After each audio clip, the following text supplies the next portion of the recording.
Next one is one gene, one polypeptide. Polypeptide means number of amino acids together, that is what is called as polypeptide. So, one gene codes for one protein. So, there we said one gene, one enzyme.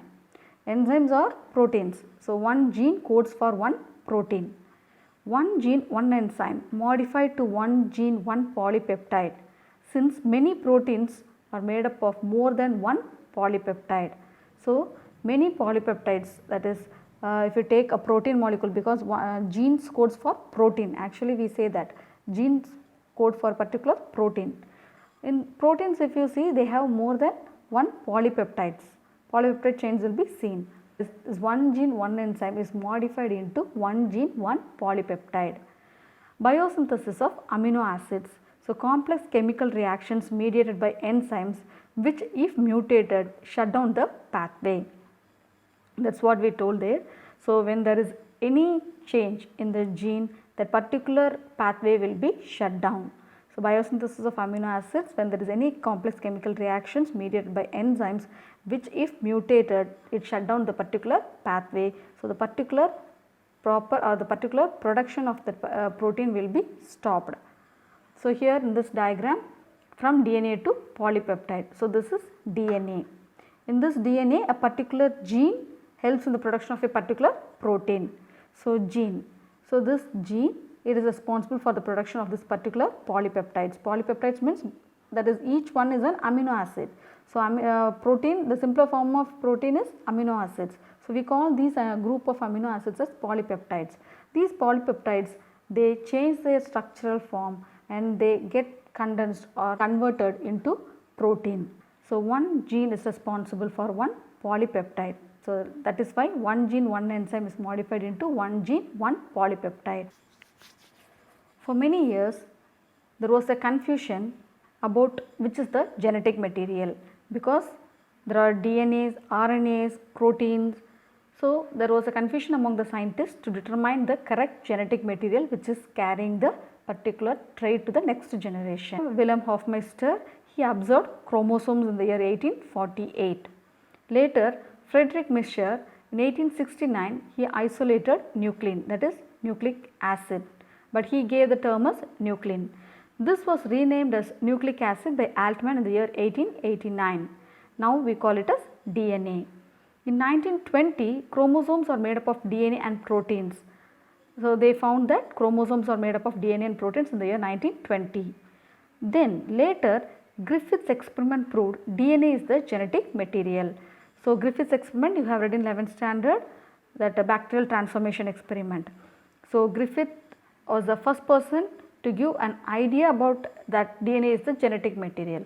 But the drawback in his experiment is Griffith couldn't understand the cause, and the biochemical nature of the genetic material was not defined. He said that something is creating a change in the particular experiment, that is R is converted into S strain.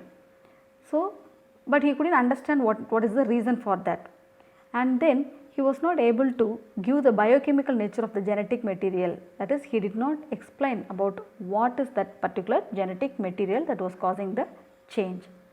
So, later this same experiment was taken by Oswald and Avery.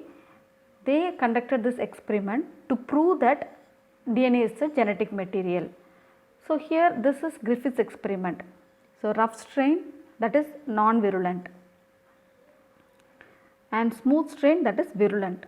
So, they did the experiment on Diplococcus pneumoniae, and this rough strain is denoted as R, and smooth strain is denoted as S type.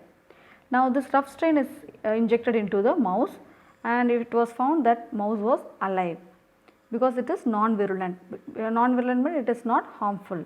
Next one, smooth strain, when it was injected, the mouse was found dead. Then the same, if you see, the smooth strain, that is S strain, was heat killed. Heat kill means the DNAs were not destroyed. It is very difficult to destroy DNA. So, heat killed smooth strain. When it was injected, the mouse survived. Then the rough strain and the heat killed smooth strain were combined together and it was injected, the mouse was found dead. So, what is the reason? This certain factor was converting the rough strain into smooth strain. So, the mouse was found dead. So, this what causes that and what is the genetic material? This was not explained by Griffith. So, the same experiment was experimentally proved in vitro by Oswald Avery's experiment. Now, the same heat killed S cells were taken and they were cultured in the medium, lipid sugars, it is a medium.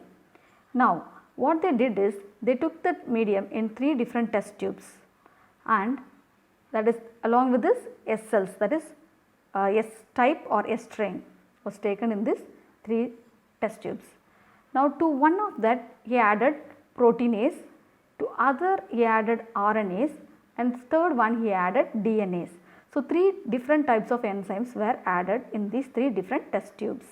This proteinase, RNase and DNase, they are all enzymes. So, this proteinase has the ability to destroy the proteins. RNase destroys the RNA and DNase destroys the DNA. Now, the S cell is there along with the proteinase is there. So, when this is added, there is no protein because the protein is destroyed here. Here there is no RNA and here there is no DNA now because the particular enzymes have destroyed the particular genetic materials which are considered to be the genetic materials. Now, in a conical flask, what is taken in this test tube is taken and to this R cells are added, that is R cells means the non-virulent strains are added. Similarly, in the other 2 conical flask also. Now, after that it was observed in the first one where there is no protein, the S cells appear. So, if the S cells appears, there is certain thing, there is no protein, but there is certain thing which has converted the R cell into S cell. The same way here there is no RNA, but after the addition of R cells, the R cells have been transformed into S cells. So, here there is no RNA, here there is no protein, but in spite of there is no RNA and protein, the changes or the transformation has appeared here in both this conical flask. But here there is no DNA and in this if you see no S cells appear, the transformation did not occur because there is no DNA. So, this was proved by Oswald and Avery's experiment that DNA is the genetic material which causes the transformation.